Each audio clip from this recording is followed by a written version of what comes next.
It took almost 10 years, but I finally got to watch this film at the theater. We're going to do a review for Shin Godzilla in 4K.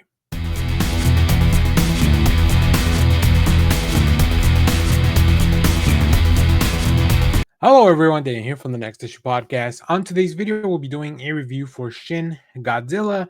This is a film from 2016, theatrically re released in 4K in 2025. I don't know if it's just this weekend, but G Kids has brought it over in association with Toho. So I had to put on my best Godzilla shirt. I don't know if this is my best Godzilla shirt, but it is one of my favorite ones. And I had to go to the theater because I've heard so many good things about this. I had been waiting for something like this to prompt me to watch Shin Godzilla.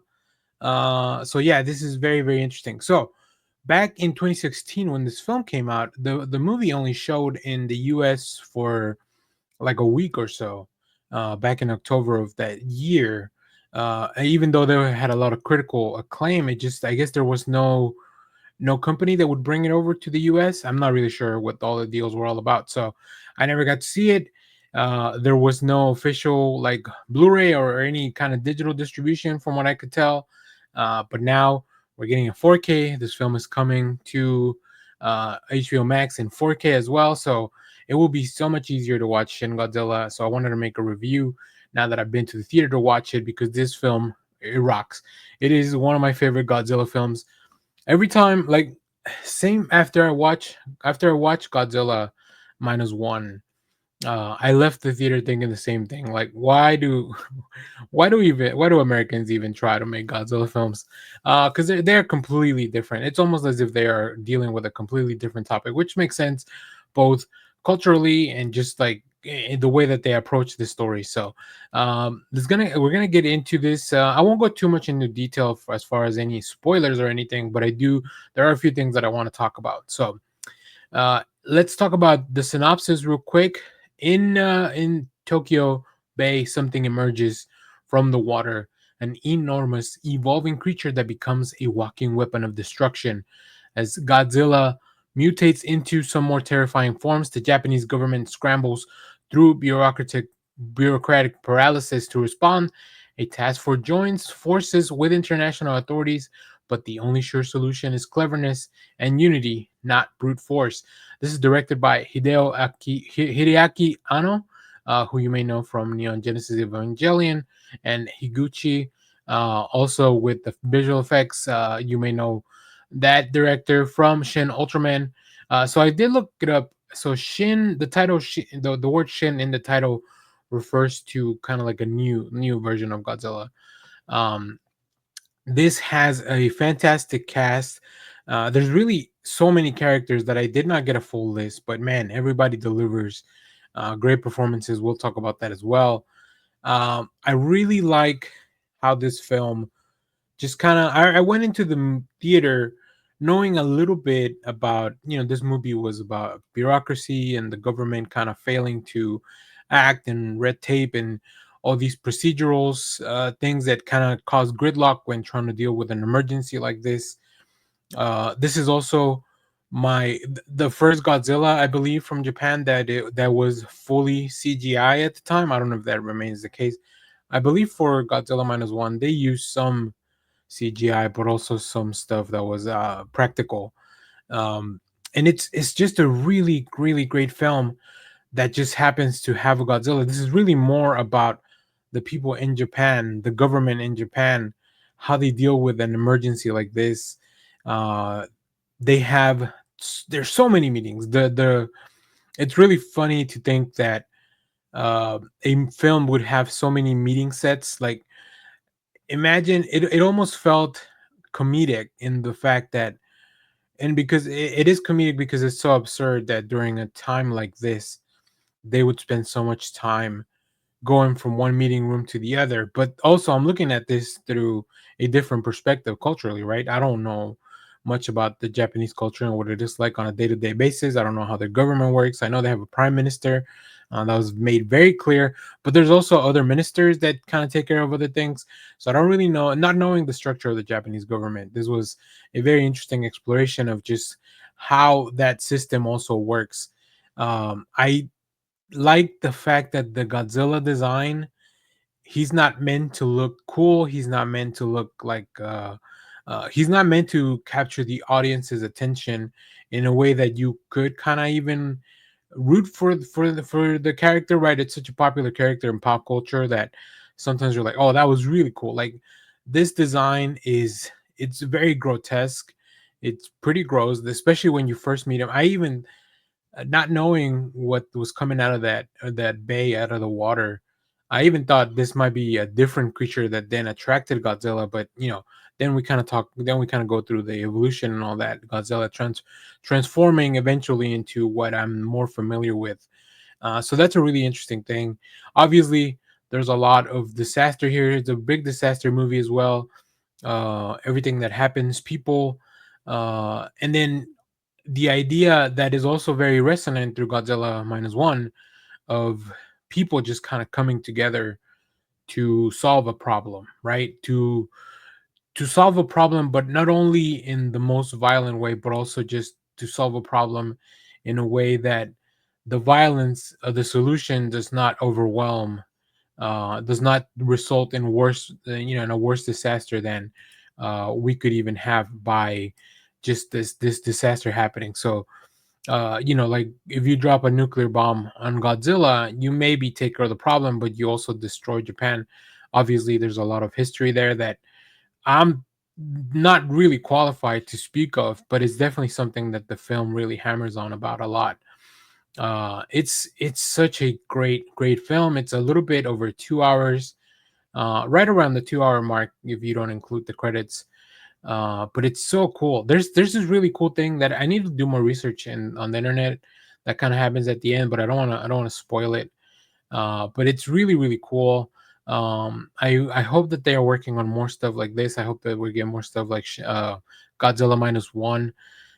So yeah, I think having a fully CGI Godzilla really kind of separates them from the audience connection that you would normally have to something like that, which is interesting because in most American films, like the Godzilla is not a practical effect, right? The soundtrack itself is great. Like it even reminded me of, I watch a lot of anime, including Bleach. One of the themes for the villains sounds very similar. Like they use, I guess, the same kind of instruments to bring that music to life, and it just resonated with me while I was watching that. There's a really cool quote that man is more frightening than Godzilla, or Gojira as they addressed him in the film. Um, yeah, this is just incredible stuff. Like the film just kind of goes very well paced. Like I said, you follow these characters and you start kind of, I guess, picking who you want to really care about. They make it clear that there's definitely a protagonist in this film that you kind of want to root for, but there's still, this is still a task. There's still this is a task force that is united by a lot of different people. It's not just one person standing alone and doing all the work. Visually, the movie looks great for the most part. It's very practical. There's a lot of really cool shots of like helicopters and aircraft and all that. There's it is. I did watch it in Japanese, and I think that's the best way to experience this.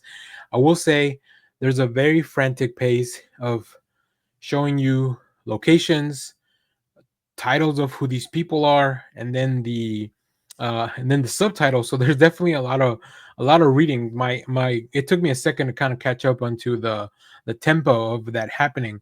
Every time we were at a different room, we were be introduced to different people because the movie wants you to keep track of who's who, and like in the hierarchy of the government, and all these locations. And then, of course, because I don't speak Japanese, I have to also read the subtitles to hear what they're to think, to understand what they're saying. So that was definitely a very interesting experience as well. But I think it causes such a frantic state of trying to catch up on everything that's going on that it really gives you that experience of like, if you were in a meeting where all this like terrible stuff was happening and you were trying to figure out what the best course of action is, you would also feel like this. You would also feel panic and frantic and looking for the answer. So that was very. I don't know if somebody that speaks Japanese would experience that, but they would still have to read like the locations and the names and keep track of all that. So maybe there's still a little bit of that.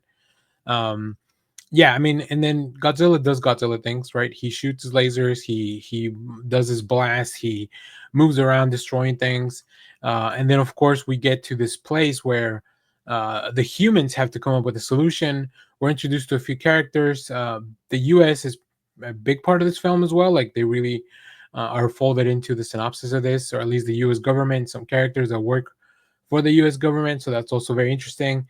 Um, Very interesting to hear foreign actors speak English, and then having the subtitles be in Japanese. So that's really fun too. So I really like it. So I did check online. Other than the CGI thing, um, it looks like some of the dialogue was a little bit sped up. I don't know if that was through post production means or just in it just kind of like going through the acting performances themselves. It A lot of this movie feels like an episode of The West Wing. We're just kind of going through all these different hallways and people are talking and walking and all that. So that's actually pretty interesting as well. So and of course a lot of just like the destruction and the chaos looks so real. Uh, the monster itself, Godzilla, begins in such a grotesque state that it just almost feels like he's never gonna look right, and he doesn't really. And like I said, there's something that kind of happens towards the end that's very very cool. It looks like there's also a cameo by a former director, Kihachi Okamoto, who makes a cameo as one of the scientists. So that was a nice Easter egg for like big long time Godzilla fans. So yeah, I like this, you know, like from the evolution, Godzilla, for like he's just no selling all these like weapons that keep hitting him, and then the great performances. It's also cool to see like people just that are good at what they do, and also kind of rally for a common cause, right? People care about each other. That's also very interesting to see. And it's a theme that kind of lives on from, you know, almost a decade since this movie came out. Like it's still very relevant today, so I really enjoy that as well. I had a great time. My screening was great. There was, you know, it wasn't packed or anything because it was the middle of the day, but it was still pretty interesting to see.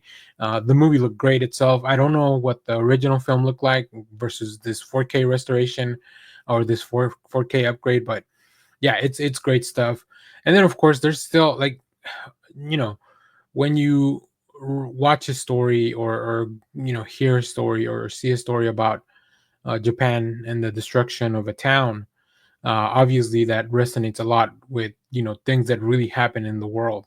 And this movie is not afraid to confront those things, and I think that's what makes this movie really stick the landing. Like just how the ferocity in which it just went for all these real world implications, these themes.